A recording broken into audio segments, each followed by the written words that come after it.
So in my last video, I made a comment and I said, people with ADHD, I believe that they are more likely to be next generation's innovators, next generation's inventors, and that sort of thing. So I type in, I know that I've read some statistics about this. They did a study with people with ADHD as adults, and them being more likely to be like entrepreneurs and that sort of thing. So I typed in kids with ADHD are more likely to, and I was like, okay, and I'll see what, I couldn't think of the right words. I pressed enter to see what, because I figured it'd fill in. And what's the first thing I find on there? It says kids with ADHD are more likely to die early. That's not very encouraging. I want to talk about this a little bit. And I want to talk about how we can overcome it. Because there's two things we can do about the statistic. Yes, the statistic's out there, and there is a reason for that. But I want to talk about the way around it and how you can help your kid. So, why? First of all, why are they more likely to die? Okay, so up in here in the front of your brain is this part of your brain they've identified called the prefrontal cortex. And it is the kind of like the main part of your brain that makes decisions based on desired outcome.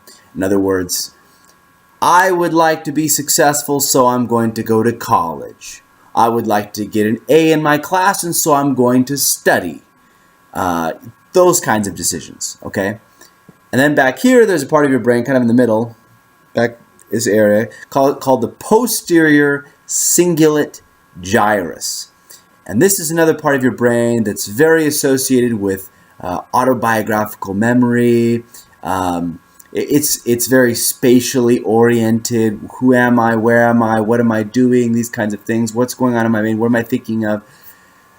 And they found in studies that kids with ADHD seem to have a difference in the way that their prefrontal cortex communicates with their posterior cingulate gyrus. There is in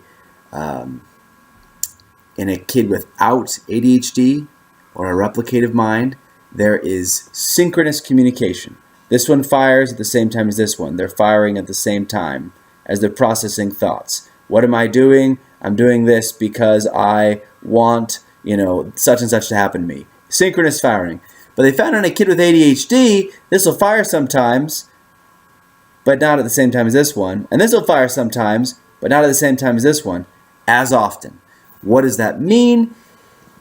It means that the synchrony is a little off, okay? Which means that when they go do something, when they say, I'm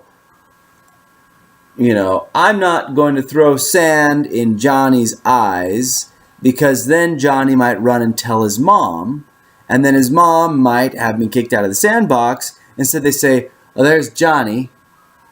I want Johnny's toy. And you throw sand in their eyes. They just didn't really make that connection. Or, I wonder what Johnny would do if I threw this handful of sand in his eyes. Let's find out. Oh, my goodness. I got kicked out of the sandbox. And Johnny screamed, and now he doesn't want to play with me anymore. Those kinds of things. So, yes, it's harder for kids with ADHD to always make healthier decisions sometimes, especially early on in their lives. I think until they've decided what kind of person they're going to be. For me, I feel like I've already decided what kind of I'm going to be such and such kind of person. I'm not going to do these kinds of behaviors. And so my behaviors are pretty consistent. I feel like pretty consistently good most of the time. Pretty much all the time. I make pretty good decisions for my life. I really do. But when I was younger, maybe not so much. I recall biting cousins and hitting cousins with shovels and these kinds of things. Not very good behaviors. So, going back to what can you do about this, okay? Well, before you see this as purely bad and you're like going to fix it, you're going to work it out, I want to bring up one quick point, and that is, does this serve some kind of function? And I think, yes, it does. You see, there are two big brain types out there I talk about in my book. There are replicative minds and there are inventive minds. Now, replicative minds are also masters, okay? Replicators become masters. Why? Because they want this certain thing to happen, and so they do these things to get there. They're consequence driven, okay? Consequence driven means you have to have a known consequence. In order to drive for that consequence, you need to know what it is, okay? And in order to know what it is, that they have to replicate either somebody else's behavior or their own behaviors, because they're always driving for that consequence. So let's replicate the same behavior again and again and again to get the same consequence. So they are replicators. They have replicative minds because they're consequence driven, which allows them to be masters. Do you get the idea? Hopefully. So if everyone was like that, everyone would do the same behaviors all the time to get the desired consequence. So I would like to make lots of money. I will work for this many hours, and voila. But I don't think that on a whole, humanity is best served by everyone having the exact same type of brain. I think that there needs to be another type of brain that is not driven primarily by desired consequence, but instead is driven by discovery. I wonder what will happen if I do this a different way. I wonder what's going to happen if I go over there. I wonder where the boundary is here.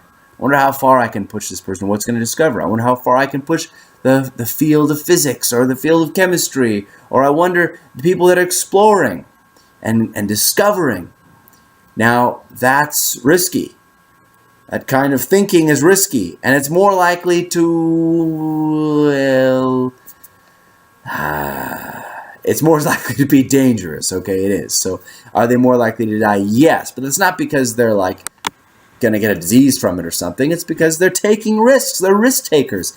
And that's why the other statistic that I was looking for in the first place is also true. It says that people with ADHD are 300% more likely to be a successful entrepreneur because they're not driven by the same action leading to the same consequences. They're going to go out and they're going to do something new. They're going to do something different. They're going to start up a new company. They're going to write a new book. They're going to make a new program. They're going to change the rules, and they're going to figure things out a different way that's never been done before, which is really hard for parents to parent somebody like this. It is. I'm sorry. They're always testing the boundaries. So what can you do as a parent to survive it? I've talked about this in earlier videos, but it is consistency. You drain the novelty. You drain the discovery from throwing sand in Johnny's eyes. Every single time I throw sand in Johnny's eyes, the same boring consequence happens. I lose my spot in the sandbox, I lose my toys, and I sit in timeout for 5 minutes or 8 minutes or whatever it may be. Super boring. No discovery here. I've already discovered that. So how do you work with this? You know, this statistic that I found, it's a good thing. It's a good thing. It is a good thing. And how do you work with it as a parent? Consistency. Okay? Good luck to you.